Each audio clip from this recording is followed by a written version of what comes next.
Hello students, last class में हमने sharing stress के बारे में स्टडी किया था कि शेयरिंग स्ट्रेस क्या होती है। तो हमने ये स्टडी किया कि मान लीजिए कोई भी अपने पास ऑब्जेक्ट है, उसके दोनों एंड्स पर जो उसका एरिया ऑफ क्रॉस सेक्शन है उस पर अगर अपने टेंजेंशियल फोर्स लगाएं तो वो जो बॉडी होगी वो थोड़ी सी अपने जो ओरिजिनल उसकी जो शेप है उससे वो थोड़ी सी क्या हो जाएगी, अपनी टिल्ट हो जाएगी। जैसे सीधा सिलेंडर है कोई अपने पास तो वो थोड़ा सा क्या हो जाएगा, यहाँ पे टिल्ट हो जाएगा। यहाँ तक हमने पिछली क्लास में जो है वो स्टडी किया। तो आज की क्लास में अपने को स्टडी करना है शेयरिंग स्ट्रेन के बारे में, टेंजेंशियल और शेयरिंग स्ट्रेन। शेयरिंग स्ट्रेन जो है बच्चों वो इस एंगल से डिफाइन की जाती है, थीटा। क्योंकि देखो पहले अपनी बॉडी इस तरह से थी, स्ट्रेट थी ना। पहले अपनी बॉडी क्या थी, इस तरह से स्ट्रेट थी। अब इसकी ये साइड थोड़ी सी क्या हो गई, इस तरह से टिल्टेड हो गई, तिरछी हो गई मतलब। तो जितना एंगल ये चेंज हुआ उस एंगल को कहा जाता है शेयरिंग स्ट्रेन।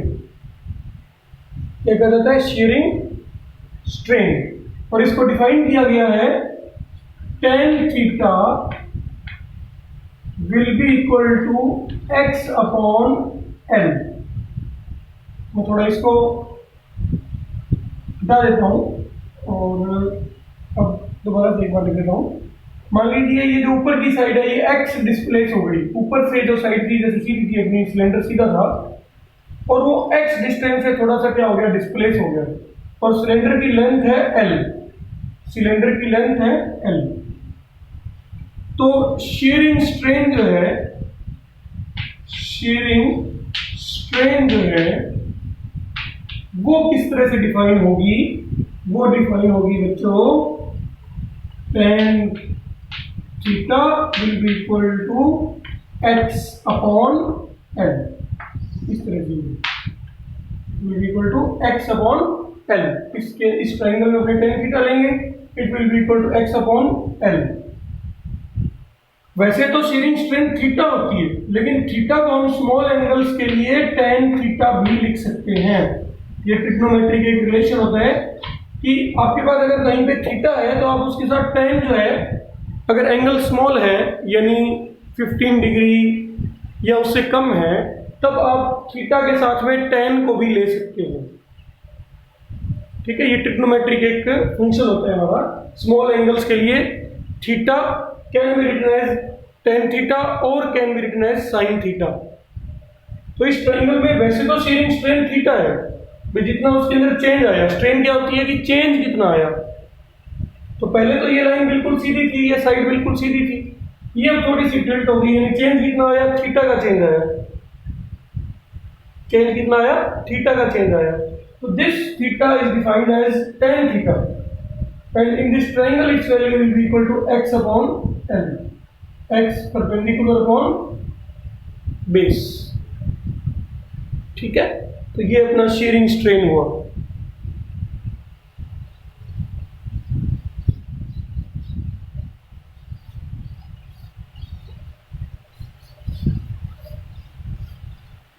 इसके बाद में जो अपना नेक्स्ट टॉपिक है वो है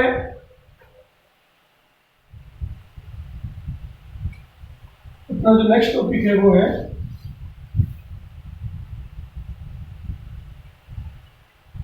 वॉल्यूम स्ट्रेस। Volume stress. और इसके बाद जैसे आप जानते हैं हम लोग स्ट्रेस के साथ साथ क्या पढ़ रहे हैं, स्ट्रेन भी पढ़ रहे हैं। तो इसके अगला टॉपिक अपना होगा वॉल्यूम स्ट्रेन। ठीक है, वॉल्यूम स्ट्रेस देखिए, मान लो अपने पास में कोई बैलून है, वाटर से हमने इसको या एयर से हमने इसको भरा हुआ है। सपोज हमने इसको वाटर से बैलून को फिलअप कर दिया। अब हम इसके कंप्लीट वॉल्यूम पे चारों तरफ से क्या करते हैं, फोर्स अप्लाई करते हैं। मान लीजिए हमारे पास कोई भी बैलून है, उसके अपने चारों तरफ से उसके ऊपर क्या करते हैं, फोर्स अप्लाई करते हैं, उसको इस तरह से दबाने की कोशिश करते हैं। तो यानी हम उसके वॉल्यूम में क्या कर रहे हैं, चेंज करने की कोशिश कर रहे हैं। ठीक है, वॉल्यूम में चेंज करने की हम लोग क्या कर रहे हैं, कोशिश कर रहे हैं। तो इस टाइम जैसे ही हम उसको छोड़ेंगे तो आप लोग सभी जानते हैं कि वापस से वो अपनी शेप को क्या करेगा, रीगेन कर लेगा। अगर मान लो उसके वो फटे नहीं, अगर दोबारा उसके अंदर से एयर ना निकले तो वापस से अपनी शेप को क्या करेगा, रीगेन करेगा। ऐसा क्यों हुआ? क्योंकि उसके अंदर रीस्टोरिंग फोर्स डेवलप हो रही है। मैंने आपको उस टाइम में बताया था कि रीस्टोरिंग फोर्स इंपॉर्टेंट टॉपिक है अपना। तो जो गैस मॉलिक्यूल्स हैं वो पास पास आ रहे हैं, जैसे अपने उसको कंप्रेस कर रहे हैं तो इसलिए वो क्या कर रहे हैं, फोर्स लगा रहे हैं एक दूसरे के ऊपर। मैंने कहा था कि इंटरमॉलिक्यूलर फोर्स रिपल्सिव भी होती है और अट्रैक्टिव भी होती है। तो वो रिपल्सिव फोर्स लगाएंगे और मॉलिक्यूल्स दूर दूर होने की कोशिश करेंगे। जब हम उस पर बाहर से प्रेशर अप्लाई करेंगे तो अंदर उसके मॉलिक्यूल बाहर से अंदर की ओर क्या करेंगे, रीस्टोरिंग फोर्स जो है वो उनके मॉलिक्यूल्स के अंदर डेवलप होगी, लगेगी। एंड दिस रीस्टोरिंग फोर्स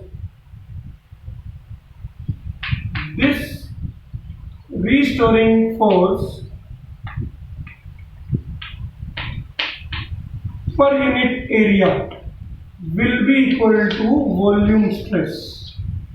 अब यहां पे जो फोर्स लेंगे वो वॉल्यूम में नहीं लेंगे, stress definition force upon area ही है। लॉन्गिट्यूडनल के अंदर एरिया कौन सा ले लिया था हमने, लॉन्गिट्यूडनल के अंदर हमने एरिया ले लिया था उसका क्रॉस सेक्शनल एरिया, जहां पे हमने फोर्स अप्लाई की। तो यहां पे भी हमने फोर्स अप्लाई कहां पे की है, उसके ऊपर सरफेस पे की है ना अप्लाई। जो उसका सरफेस है उसके ऊपर हमने क्या किया, फोर्स को अप्लाई किया। ठीक है, तो इसलिए जो हमने अप्लाई किया तो अंदर से भी जो रीस्टोरिंग बनेगी उसको अपने फोर्स पर यूनिट एरिया ही लेके चलेंगे। Force per unit area this will equal to volume stress. Force per unit volume नहीं लेना है यहां पे, क्योंकि जो फोर्स अप्लाई की है वो एरिया पे अप्लाई की है अलग अलग जगहों पे, और उसकी वजह से अलग अलग एरियाज के अंदर क्या होता है, रीस्टोरिंग फोर्स जो है वो क्या होती है, डेवलप होती है। फोर्स पर यूनिट एरिया जो है वो हमेशा स्ट्रेस होती है। तो स्ट्रेस चाहे कोई भी हो तो फोर्स पर यूनिट एरिया ही कही जाएगी। ओके स्टूडेंट्स, तो ये अपना आखिरी टाइप का स्ट्रेस था। पहला हमने लॉन्गिट्यूडनल पढ़ा, दूसरा हमने शियरिंग पढ़ा, टेंजेंशियल पढ़ा, और तीसरा स्ट्रेस जो है वॉल्यूम स्ट्रेस है, जो मेनली फ्लूइड्स के अंदर अप्लाई होता है। वैसे तो अपने किसी में भी ले सकते हैं, लेकिन मेनली ये फ्लूइड्स में अप्लाई होता है। फ्लूइड्स में फ्लूइड क्या होते हैं, गैस और लिक्विड, इन दोनों को कंबाइनली क्या कहते हैं, फ्लूइड कहते हैं। इसका अलग से अपने चैप्टर भी है, फ्लूइड्स, फ्लूइड मैकेनिक्स। गैस और लिक्विड को कंबाइनली कहते हैं फ्लूइड्स। ऐसी जो भी सब्सटेंस या जो भी स्टेट जो फ्लो कर सकती हो उसको कहते हैं फ्लूइड। तो किसी भी मटेरियल की गैस स्टेट और लिक्विड स्टेट क्या कर सकती है, फ्लो कर सकती है, इसलिए इनको कैटेगराइज करते हैं किसमें, फ्लूइड्स में। इसीलिए ये जो स्ट्रेस आएगी ये कब आएगी, कब यूज में आएगी, जब हम फ्लूइड्स के बारे में बात कर रहे हैं। क्योंकि फ्लूइड इजीली क्या हो जाते हैं, कंप्रेस हो सकते हैं, हम उनको दबा सकते हैं चारों तरफ से। अब यही अपने पास में कोई हार्ड चीज हो, मान लीजिए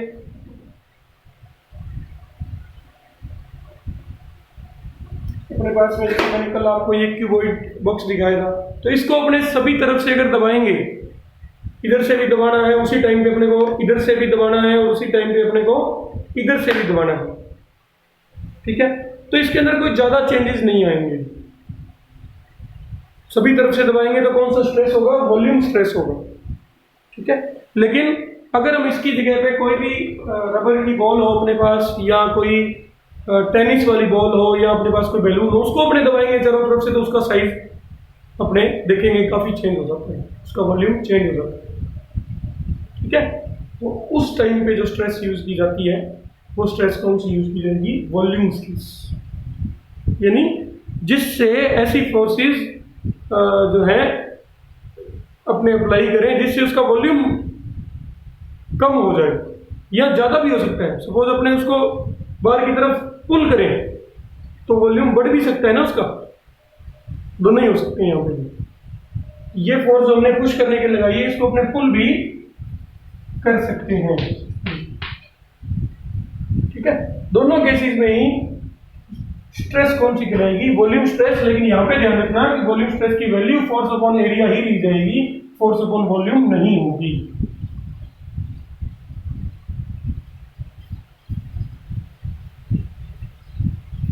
ये अपना स्ट्रेस के बारे में टॉपिक हुआ।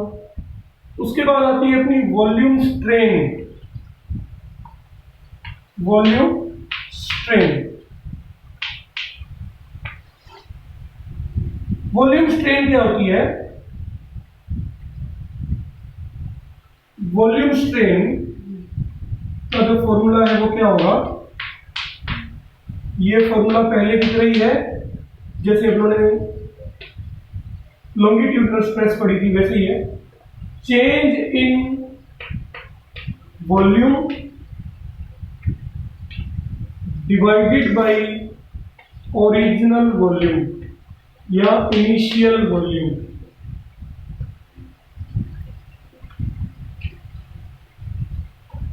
देखो अपने फिजिक्स में दो चीजें आप लोग ध्यान रखें, एक तो डेल वी या डेल्टा वी या किसी भी क्वांटिटी के लिए डेल्टा, इसका मतलब होता है वॉल्यूम की फाइनल वैल्यू माइनस वॉल्यूम की इनिशियल वैल्यू।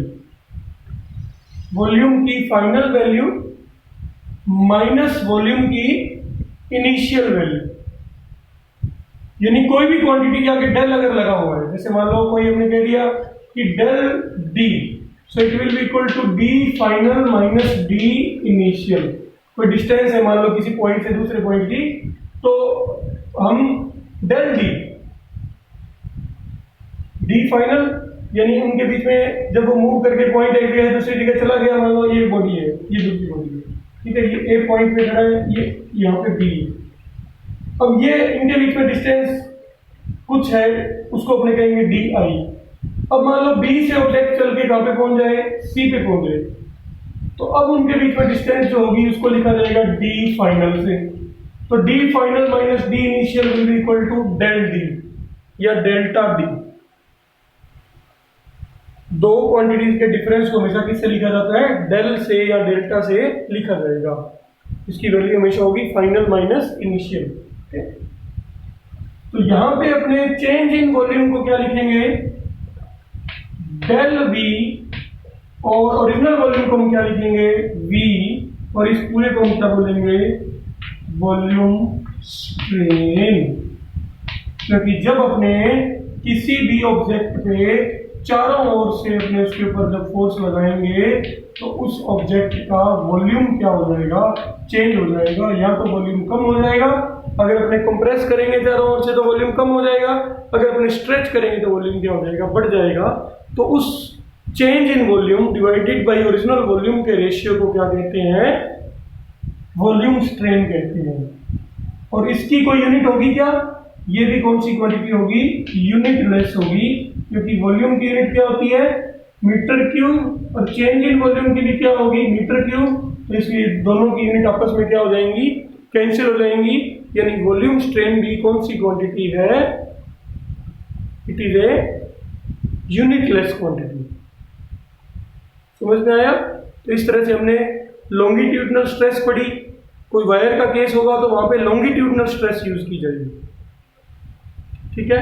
और अगर किसी फ्लूइड का केस होगा, यानी अगर पूरे कोई ऐसा ब्लॉक दिया जाएगा जिसको चारों ओर से पुश किया जाए या पुल किया जाए, तो वहां पे कौन सी स्ट्रेस और स्ट्रेन यूज होगी? वॉल्यूम स्ट्रेस और वॉल्यूम स्ट्रेन का यूज होगा।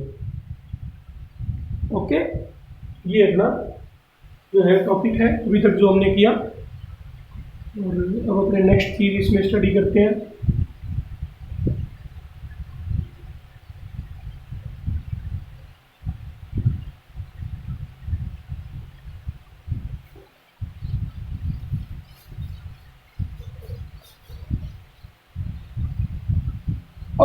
कुछ न्यूमेरिकल्स को ट्राई करने के लिए आपको एक कॉन्सेप्ट जो है मैं समझाता हूँ। सबसे पहले जब भी आपको न्यूमेरिकल्स को ट्राई करना होगा तो उसमें एक चीज़ आप देखिए, इसके बारे में आप लोग ग्रेविटेशन नाम के चैप्टर में स्टडी करेंगे। You might have know also it in the study of 9th class, you must have remember this thing.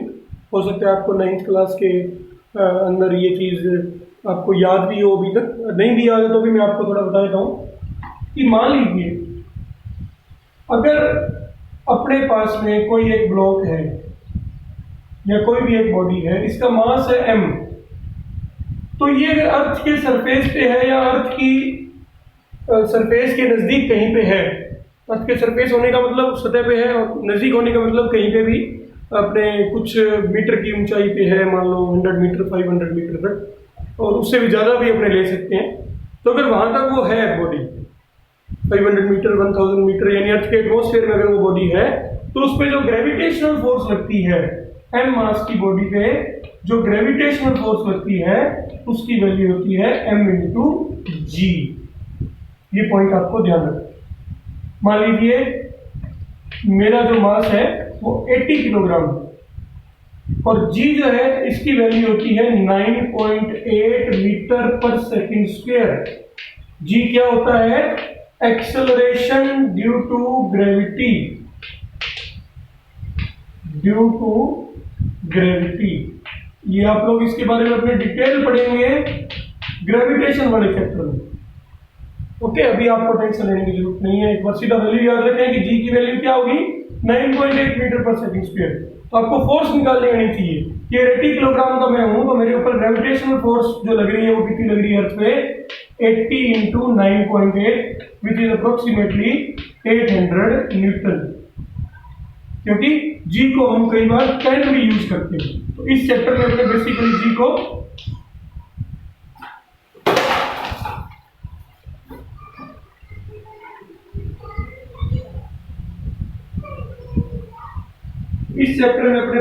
जी को जो है वो 10 लेते हुए चलेंगे। 9.8 होता है बट अप्रोक्सीमेशन में इसको 10 भी लिख देते हैं, ठीक है।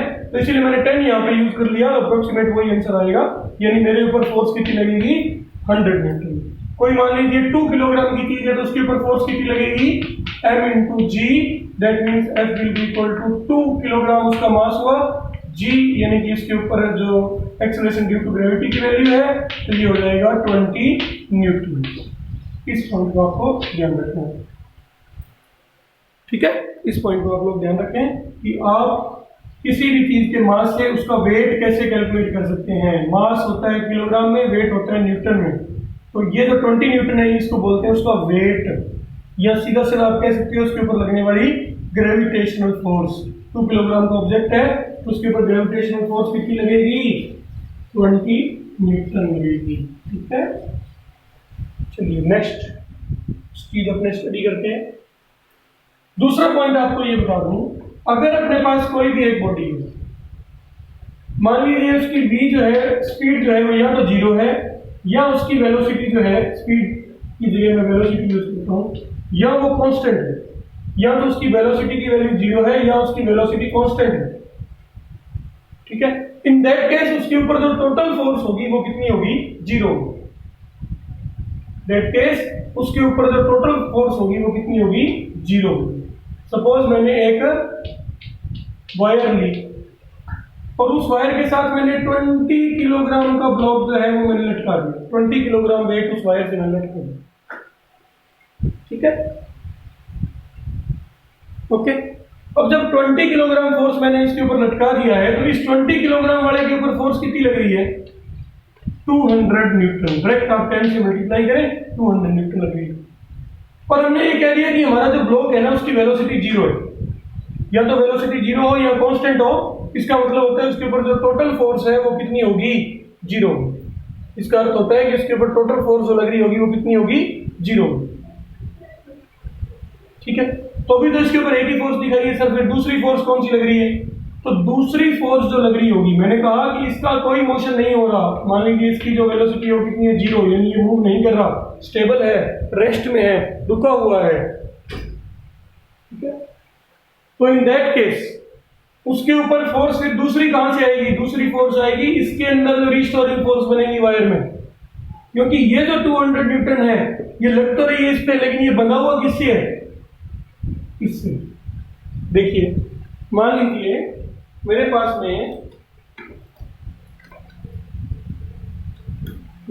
में ये एक वायर है मान,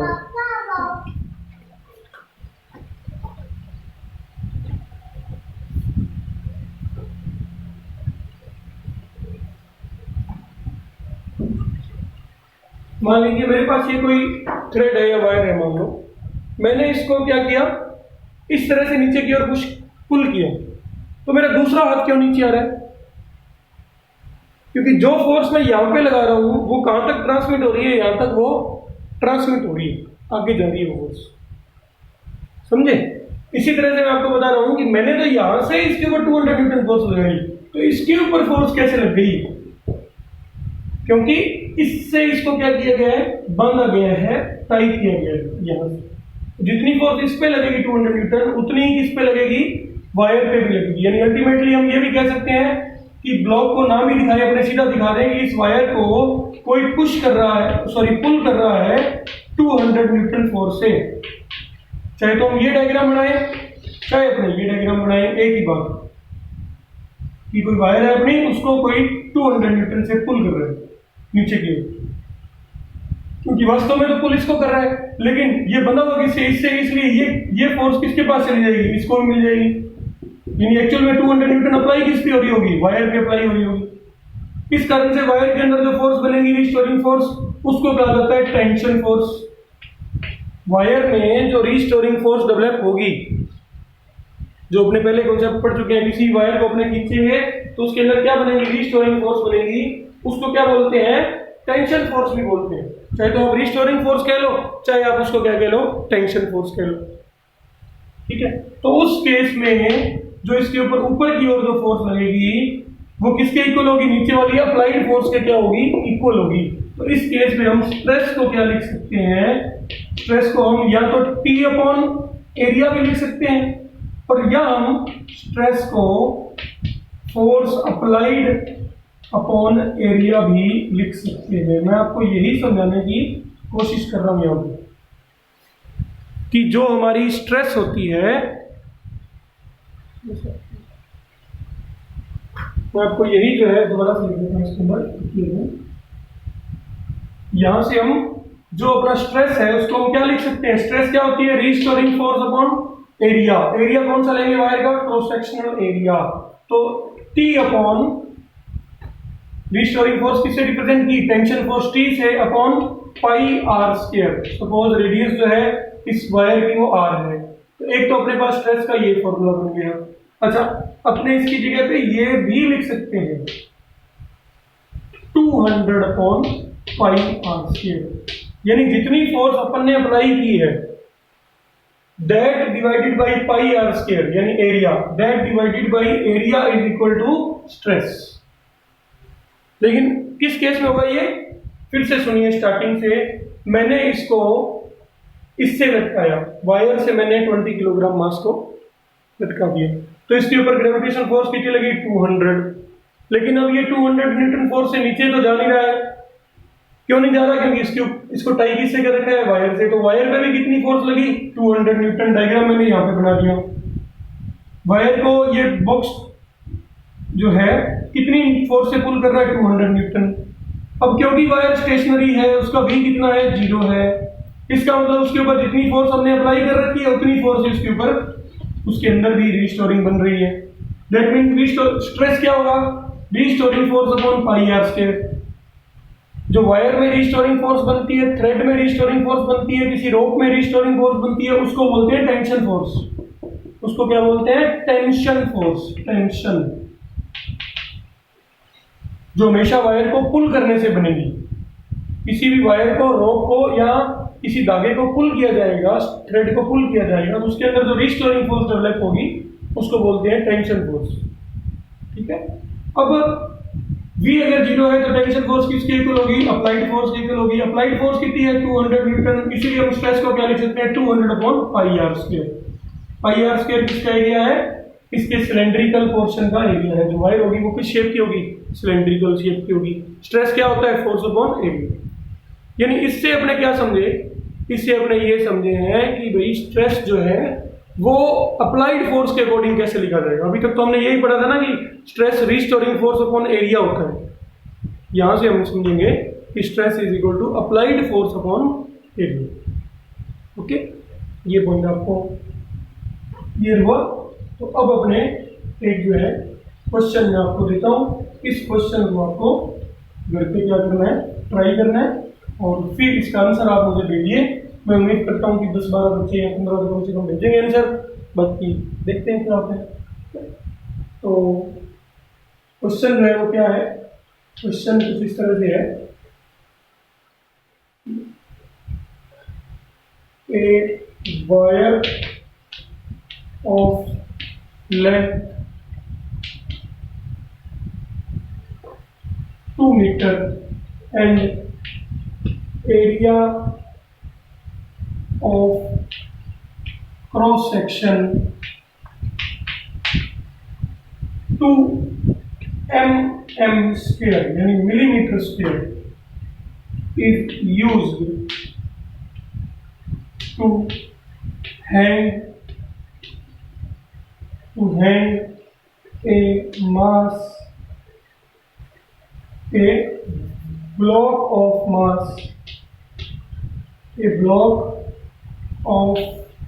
mass 10 kg. Find out stress